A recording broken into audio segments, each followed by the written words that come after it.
Welcome to Abhinav Bharat. నేను అరవింద్. కూటమి ప్రభుత్వం అధికారంలోకి వచ్చిన తర్వాత అమరావతి పైన దృష్టి పెట్టిన విషయం తెలిసిందే.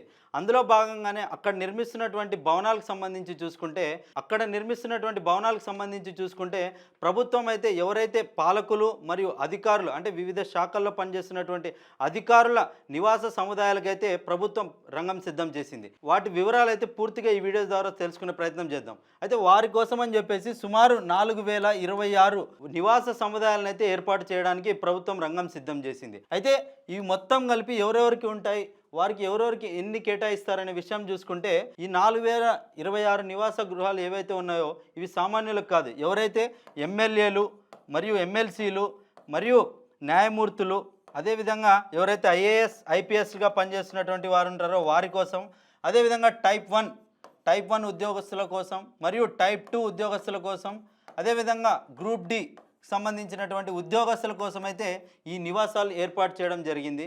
వీరి కోసం అని చెప్పేసి ప్రభుత్వం ఈ యొక్క ప్రాజెక్ట్ని అయితే నిర్మించబోతుంది. ఇది ఆల్మోస్ట్ ఎండింగ్కి వచ్చిందని చెప్పేసి రీసెంట్గా మంత్రి నారాయణ గారు ఆ యొక్క ప్రాజెక్టును పర్యవేక్షించే ప్రక్రియ అయితే చేశారు.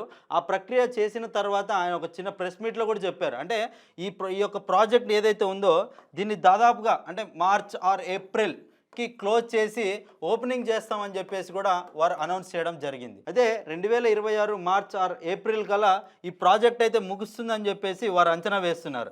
అయితే ఎవరైతే ఈ 4026 నివాసాల్లో ఉండబోతున్నారో అంటే జడ్జిలు కానీ లేకుంటే పాలకులు కానీ లేదంటే వివిధ శాఖల్లో పనిచేస్తున్నటువంటి అధికారులు ఉన్నారో వారికైతే ఈ యొక్క నివాసాలను అయితే కేటాయించడం జరిగింది. అయితే ఇందులో భాగంగా ఎవరెవరికి ఎన్ని నివాసాలు కేటాయిస్తున్నారు, ఏ శాఖలకి ఎన్ని కేటాయిస్తున్నారు అనే విషయాన్ని చూసుకుంటే అయితే న్యాయమూర్తుల కోసం అంటే కేవలం న్యాయమూర్తుల కోసం అని చెప్పేసి ఏదైతే ఈ 4026 ఉంది కదా, ఇందులో 186 బంగ్లాలను కేవలం న్యాయమూర్తుల కోసమే కేటాయించినట్టుగా తెలుపుతున్నారు. ఏదైతే 4026 ఉంది కదా, ఇందులో 186 బంగ్లాలను కేవలం న్యాయమూర్తుల కోసం ప్రత్యేకంగా కేటాయించబడినారు. అయితే ఈ 4026లో ఈ 186 పోయిందంటే దాదాపుగా సుమారు 3840. అంటే రిమైనింగ్ ఎవరైతే ఎమ్మెల్యేలు కానీ ఎమ్మెల్సీలు కానీ లేకుంటే వివిధ శాఖల్లో పనిచేస్తున్నటువంటి టైప్ 1 అధికారులు కానీ టైప్ 2 అధికారులు కానీ లేదా ఐఏఎస్లు కానీ గ్రూప్ డికి వారందరికి సంబంధించి ఈ 3840 నివాసాలు అయితే కేటాయించబోతున్నారు. అయితే ఏదైతే ఈ 4026 నివాసాలకు సంబంధించినటువంటి ప్రాంతాలను చూసుకుంటే అంటే ఇవి ఎక్కడ నిర్మిస్తున్నారు, అమరావతిలో దాదాపుగా 29 గ్రామాలు ఉన్నాయి. సో ఆ 29 గ్రామాల్లో ప్రధానంగా ఇవి ఎక్కడ నిర్మిస్తున్నారు అనేది చూసుకుంటే రాయపూడి మరియు నేలపాడు, అంటే ఈ ప్రధానంగా ఈ 2 గ్రామాల్లో అయితే ఈ యొక్క టవర్స్ని అయితే నిర్మించబోతున్నారు. ఇక్కడే ప్రభుత్వ అధికారులకు మరియు పాలకులకు నివాసాలను అయితే కేటాయించబోతున్నారు. ఇదంతా కేవలం ఎందుకు అంటే పరిపాలన సౌలభ్యం కోసం. అంటే వీరు ఇక్కడ నివసిస్తే పరిపాలన ఇంకా సౌలభ్యంగా ఉంటుంది, ఎందుకంటే సంబంధిత ఆఫీసులకు వారు చేరుకోవడం అనేది చాలా ఈజీగా అవుతుందని చెప్పేసి ప్రభుత్వం ప్రణాళిక వేసినట్టుగా తెలుస్తూ ఉంది. అయితే దీనికి సంబంధించి ప్రస్తుత పరిస్థితి డెడ్లైన్ చూసుకుంటే 2018లో ప్రారంభమైన ఈ పనులు 2019-24 మధ్య ఇవి నిలిచిపోయాయి. ఎందుకంటే అప్పుడు మనకు తెలిసిన విషయమే 3 రాజధానుల విషయం కానీ ఇలాంటి సమస్యల వల్ల అమరావతిలో కొంత పనులు అయితే ఆగిపోయినట్టు మనకు తెలిసిన విషయమే. అయితే ఇందులో భాగంగానే 2019-24న కొన్ని పనులు అయితే అక్కడ ఆగిపోయాయని చెప్పేసి కూడా తెలుస్తుంది. అయితే కూటమి ప్రభుత్వం వచ్చాక తిరిగి పనులు ప్రారంభిస్తూ ప్రస్తుతం ఈ పనులను అయితే ఫైనల్ స్టేజ్కి తీసుకొచ్చామని చెప్పేసి రీసెంట్గా మంత్రి నారాయణ అయితే ఆ ప్లేసెస్ని విజిట్ చేయడం జరిగింది.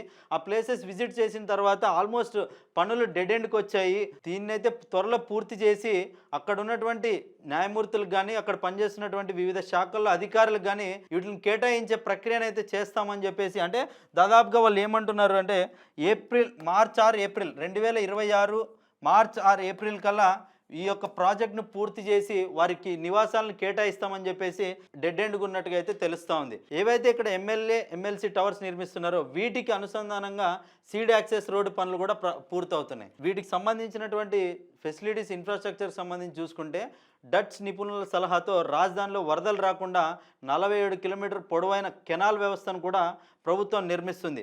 అంటే ఎవరైతే ఇక్కడ అమరావతిలో నివసిస్తున్నారో వారికి ఏమైనా వరదలు వచ్చినా ఇబ్బంది కలుక్కోకుండా ఒక పొడవైన కెనాల్ ఏర్పాటుకు కూడా ప్రభుత్వం నిర్మిస్తుంది.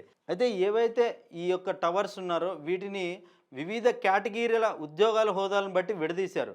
వాటికి సంబంధించిన వివరాలు చూసుకుంటే హైకోర్టు జడ్జిల కోసం అని చెప్పేసి మనం ఇందాకే మాట్లాడుకున్నాం.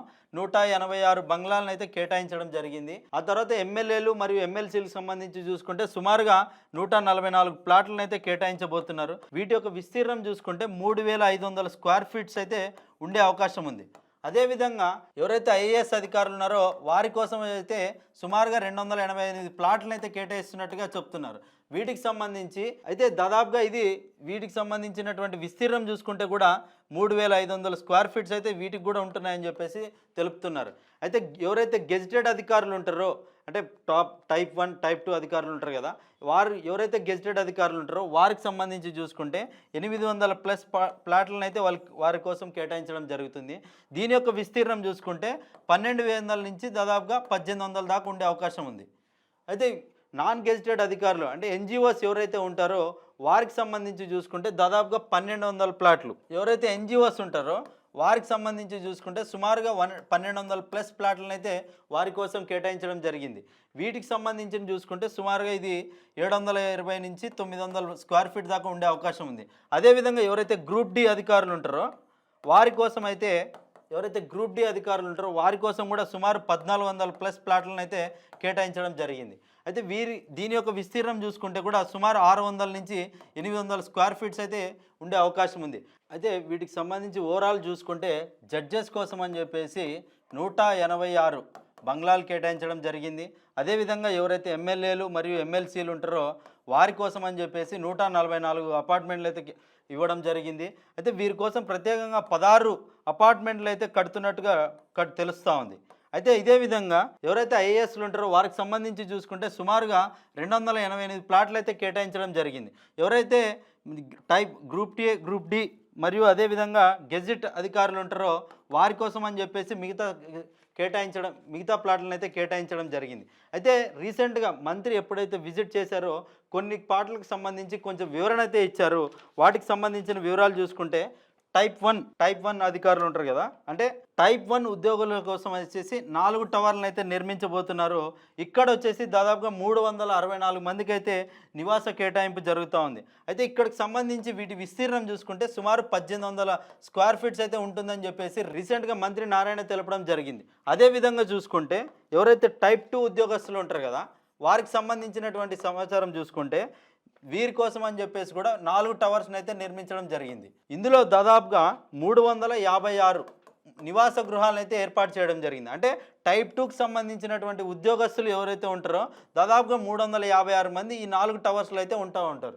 తర్వాత గ్రూప్ డికి సంబంధించి చూసుకుంటే వీరి కోసం అని చెప్పేసి సుమారు 6 టవర్స్ని అయితే నిర్మించబోతున్నారు. ఇందులో భాగంగా 720 ప్లాట్లను అయితే ఇక్కడ నిర్మించబోతున్నారు. అంటే ఆల్మోస్ట్ 720 మంది ఉద్యోగస్తులు అయితే ఇక్కడ నివసించే అవకాశం ఉంది.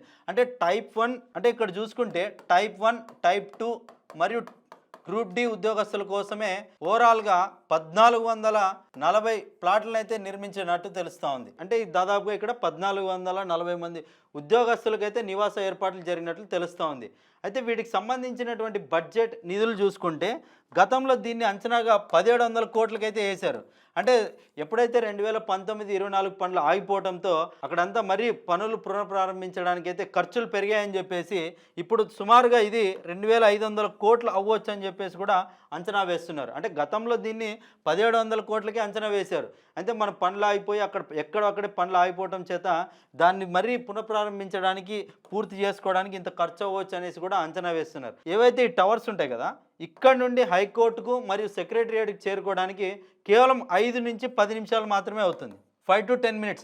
యాక్చువల్గా వీళ్ళ కోసం ఈ నివాసాలు నిర్మించేదే పరిపాలన సౌలభ్యం కోసం. అందుకనే అంటే ఈ టవర్స్ ఏవైతే నిర్మిస్తున్నారో వారు సచివాలయం వెళ్ళాలంటే కూడా వితిన్ 5 to 10 minutes, అంటే ఆల్మోస్ట్ ఎమ్మెల్యేలకు కానీ ఎమ్మెల్సీలకు కానీ లేకుంటే ఇతర అధికారులకు కానీ సచివాలయంలోనే పని ఉంటుంది కాబట్టి వారు ఆ సచివాలయంకి రీచ్ అవ్వడానికి అయితే 5 to 10 minutes లోపల రీచ్ అవుతారని చెప్పేసి కూడా అంచనా వేస్తున్నారు.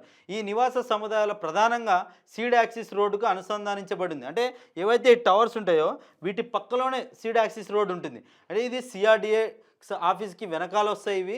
అదేవిధంగా ఇక్కడే సీడ్ యాక్సిస్ రోడ్ కూడా ఉంటుంది. ఈ సీడ్ యాక్సిస్ రోడ్ వల్ల యూజ్ ఏంటంటే గుంటూరు విజయవాడ ప్రధాన రహదారులకు మరియు రాజధానిలోని ఇతర ప్రాంతాలకు రవాణా ఈజీ అవుతుంది. అంటే ప్రయాణం చేయడం కానీ ఈజీ అవుతుంది. ప్రస్తుతం నవలూరు మరియు తుళ్ళూరు మార్గాల్లో నడిచే ఏపీఎస్ఆర్టీసీ బస్సులు ఈ నివాస ప్రాంతాల మీదుగా వెళ్తున్నాయి. అయితే ఇది దీనికి సంబంధించినటువంటి కనెక్టివిటీ. ఈ నివాసాలకు సంబంధించి ఎటువంటి సౌకర్యాలు ఉన్నాయని చూసుకుంటే, పర్యావరణానికి హాని కలుక్కోకుండా ఆధునిక సాంకేతికతతో ఈ నివాసాలనైతే నిర్మించడం జరిగింది. అంటే వాళ్ళు అందరూ అధికారులే ఉంటారు కాబట్టి వారికి సేఫ్టీకి అన్నిటికి సంబంధించినటువంటి సౌకర్యాలనైతే అక్కడ చేస్తున్నట్టు తెలుస్తుంది. డచ్ నిపుణుల సలహాతో వరద నీరు నిల్వ ఉండకుండా అత్యాధునిక డ్రైనేజ్ వ్యవస్థను కూడా ఏర్పాటు చేస్తున్నారు ఇక్కడ. ఎందుకంటే వారు మరి ప్రయాణించాలంటే అక్కడ వారిని ఏదైనా వరదలు వచ్చినా లేకుంటే వర్షాలు హెవీ వచ్చినా ఇబ్బంది కాకుండా అక్కడైతే పైప్ లైన్ అయితే నిర్మించడం జరుగుతుంది. అయితే ఇక్కడ ఎవరైతే ఇక్కడ నివసిస్తుంటారో వారి పిల్లల కోసం అని చెప్పేసి కొన్ని పార్కులు కూడా అక్కడ కన్స్ట్రక్షన్ చేయడం జరిగింది. అంటే వాళ్ళ కుటుంబ పిల్లలు ఆడుకోవడానికి దానికి సంబంధించి ఇక్కడ పార్క్స్ కూడా నిర్మించబోతున్నారని చెప్పేసి అభివృద్ధిలో భాగంగా చెప్తున్నారు.